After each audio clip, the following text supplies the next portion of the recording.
I have to apologize again for being so late. You see, I was stuck in the past. No, literally, I was stuck in the past. I was at the annual Renaissance Fair and completely forgot about our modern times. Now, we have a lot to cover today, but before we get going, I was wondering, could we go astray for just a few moments? There is something fascinating that I would like to show you. Now, what does day-to-day life look like? I know it sounds kind of boring, but just hear me out.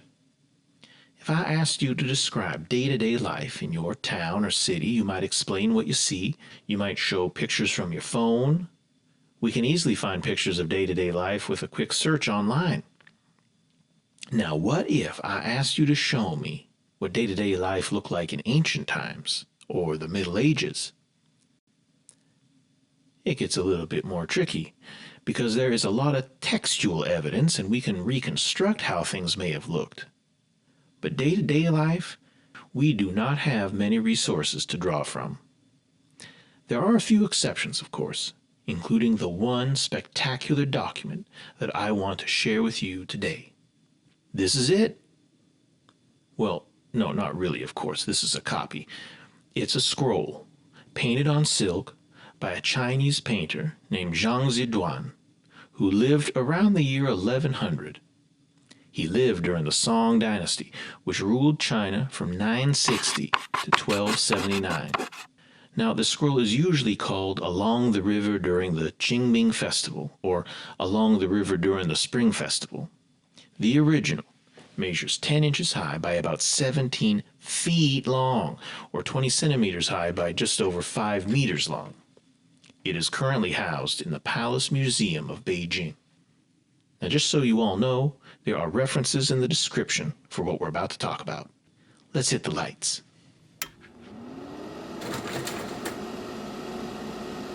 From a distance, even a short distance away, you might be excused for thinking that this is just another landscape painting.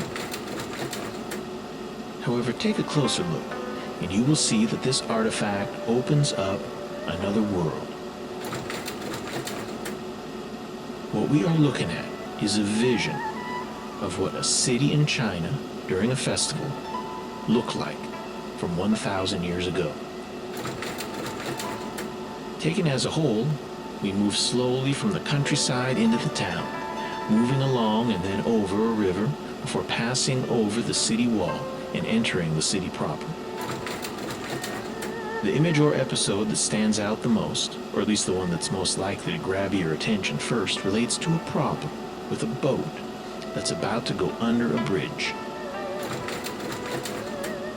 It is easy to see that the boat is in some kind of trouble, as it has had issues navigating the turn and is either stuck or has lost momentum to make it under the bridge.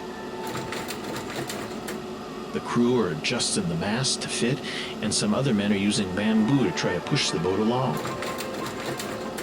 The fun, however, is in all the other details.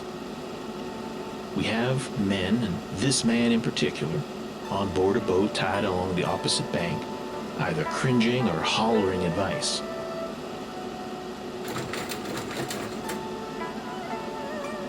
Some people on top of the bridge and along the side are throwing ropes to assist.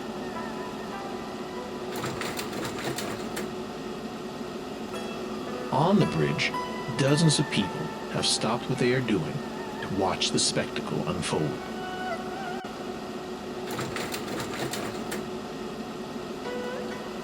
On the other hand, on the same bridge, business goes on as usual for people whose priority is selling their products.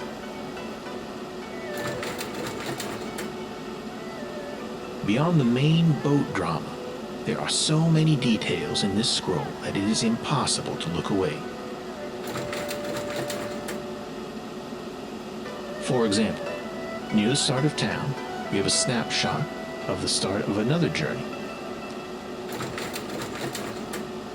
A tired, or maybe he's exasperated, merchant or supervisor orders his clearly younger workers to properly stack sacks in preparation for transport along the river.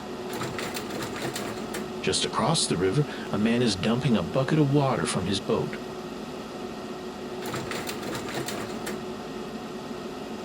Was he cleaning his boat? Or maybe he was doing his laundry as the clothes hang from above.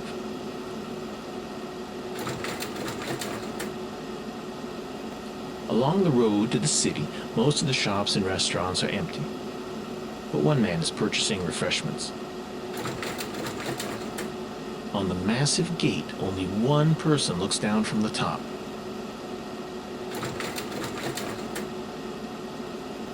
What is he doing there? Is he a tourist? Is he a soldier? Is he a troublemaker?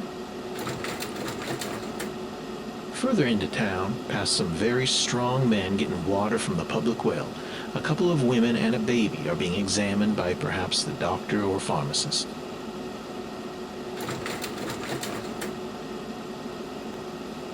What is perhaps most interesting about the scroll are the small details that are timeless.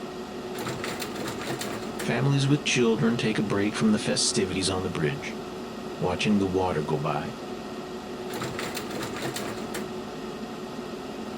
As the festival gets underway, individuals preparing to sell food, souvenirs, and trinkets make their way to the crowds. Now, of course, this is an artifact. It's a piece of art from over 1,000 years ago. And there's a lot that people today, especially those not familiar with Song Dynasty China, will not understand. I'm certainly not an expert. However, part of the scroll's allure is that it allows any observer, art historian, or casual viewer the opportunity to explore and ask questions about what they see. I mentioned earlier that this was like a vision of a Chinese city. While there is a debate about what city this painting may be representing, the very fact that the painter did not display any specific locations,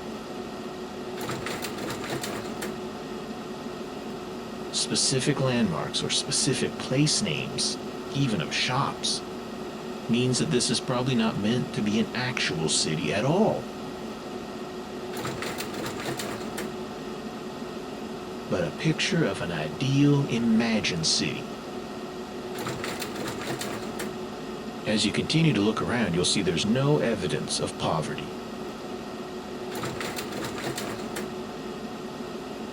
There's no garbage, there's no broken or collapsing buildings.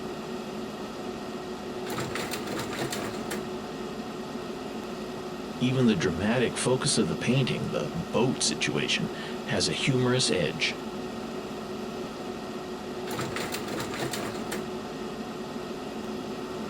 Interestingly, there are also almost no women.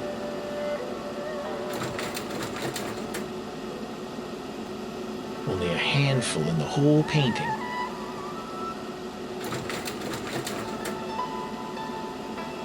Some historians believe that, again, this reflects more of a Song Dynasty ideal than any realistic depiction of a busy Chinese street at the time, especially during a festival. It is important to remember that just because we may say this is a made-up city, that doesn't take anything away from the value of the scroll as a historical document. We still have a clear picture of what people recognized and experienced day to day, as well as how those mundane things appear in such an ideal situation.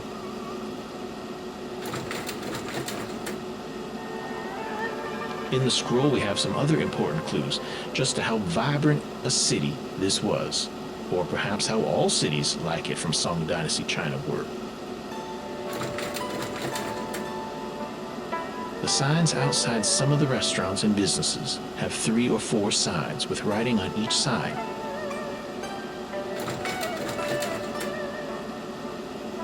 This suggests that these are lanterns, and that these businesses would have been thriving both day and night. There are all kinds of animals in the scroll as well. Oxen, camels, donkeys, horses,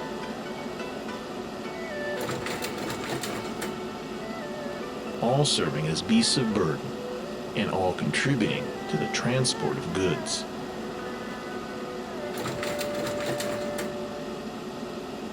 This is a picture of a thriving market economy with many happy people. This scroll gives an amazing insight into what Song Dynasty China was like. And, just as importantly, what the people who lived in China 1,000 years ago wanted their civilization to be. What is a real shame for historians is that we have no similar documents for other places in the world. Well, I could look at this scroll all day, but what we really need to do is get back to class. Okay, I need to hand back those test corrections first. Let me get those and... Please excuse the interruption. All students should proceed to the auditorium for today's special event, the Rattlesnake High School Orchestra's Silent Disco.